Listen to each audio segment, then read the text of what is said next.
All right, guys, so today we have a new video. This one is in response to the video 2 days ago that went very large and that definitely got a lot of people's attention on the subject. And that was car manufacturers scamming you by trying to force you to use the factory software via the OBD2 port in your car, and basically just trying to force you in general to go back to the dealership to make them maintain your car. Once you're out of warranty, nobody wants to do that, let's be honest here. And hardly anybody uses the dealership for service unless they must. And by the angle of they have the only factory software you could get, only they're basically cornering you on certain things where you have to go to the dealership. And today's video is actually car manufacturers forcing you to pay monthly for options on your car. What I mean by that, we have a new wave of nonsense going on. A lot of cars come factory with heated seats, with different options for the infotainment center, even horsepower ratings. They're gonna try to make you pay monthly now. Got a whole list here of car manufacturers that are being scandalous. Nobody likes that. And these manufacturers do include Toyota, BMW, Mercedes-Benz, and many more. BMW, you dirty dogs, you dirty dogs. I can say that because that's next level. All right. So famously, it's through public backlash for charging a monthly fee for heated seats in some markets. In this market, United States, due to customer outrage, the company announced in 2023 that it would cease offering heated seat subscriptions. However, it continues to focus on software and service-related subscriptions, such as parking assistance. So everybody got pissed about the heated seats. It doesn't say they turned the option on for everybody. I assume they had to, and only to put it on something else. That's a real BMW move now. That's just the way they are, right? Unless there's backlash, unless there's a penalty to pay for them, they're just going to keep doing it. Like these subscription services, people have to stand up and say, no, you're not going to do that. And once that starts going on, it'll cease to stop. Volkswagen in the UK introduced a monthly fee to unlock the full horsepower of its ID.3 electric vehicle, a function that is already built into the car. Same as Tesla, right? If you want to unlock certain modes, you have to pay extra for that. Mercedes-Benz introduced a subscription service called Acceleration Increase for some EQ electric vehicle models, charging for an annual fee to unlock quicker acceleration.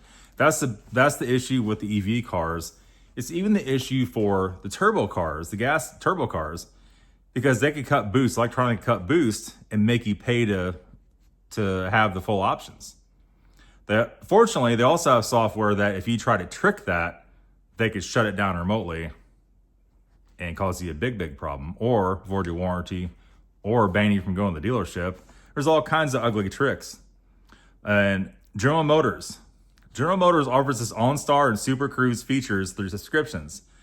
The company has announced plans to generate up to $25 billion annually from software and services by 2030. They're swinging at the fence.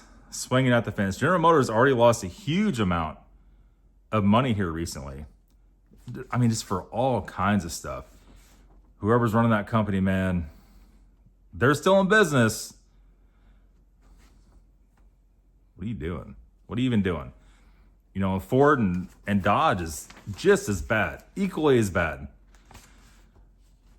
The one that breaks my heart on this one, you guys know I love Toyota stuff for your daily driving. It's not race car stuff, unless you get a Supra. But if you want to daily drive something and just drive it every day and not have to work on it, buy a Toyota. Period. Maybe a Honda. Well, I gotta say Honda are not as good as what they used to be. People say Toyotas aren't as good as they used to be. However bad a Toyota is at this point in time, it's 100 times better than what anything else is, right? So Toyota started requiring an $8 a month prescription fee for a remote start feature on some newer vehicles after a free trial. That's my girlfriend about that. Maybe she should comment below. And she knows more about that than I do. She has a brand new Toyota. And that angered a lot of customers. There's videos on the internet saying that there's other features, like using GPS, even if you Bluetooth through your phone, some lady was saying on there, they blocked that out for her and try to make her pay, or using the music app on your phone. You can't play music through the stereo. I don't think that's true. In today's world, you really got to watch out. You know, with AI stuff going on, something could look as real as could be and not be. There's only one person that said it, so that kind of tells me that's probably the case with them charging for infotainment features. Will this be the new norm? It very well probably is. Let's be honest here. And just ugly situation altogether. And just a huge amount of customer backlash. And it says the practice of charging for options on cars has sparked a significant customer backlash, with many buyers expressing outrage having to pay recurring fees for features already built into the car. A 2023 Cox Automotive study found that 69% of customers said they will likely shop elsewhere. And there you go. You know, make them accountable. They start fiddling around with you. It's already bad enough. Your average car price starts at mid-30s, $30,000 range. And for a lot of SUVs, it's 50 or 60 or 70 or 80 or 100 or 130 or 150. What's going on here? These cars you're producing are not worth that kind of money. And everybody knows it.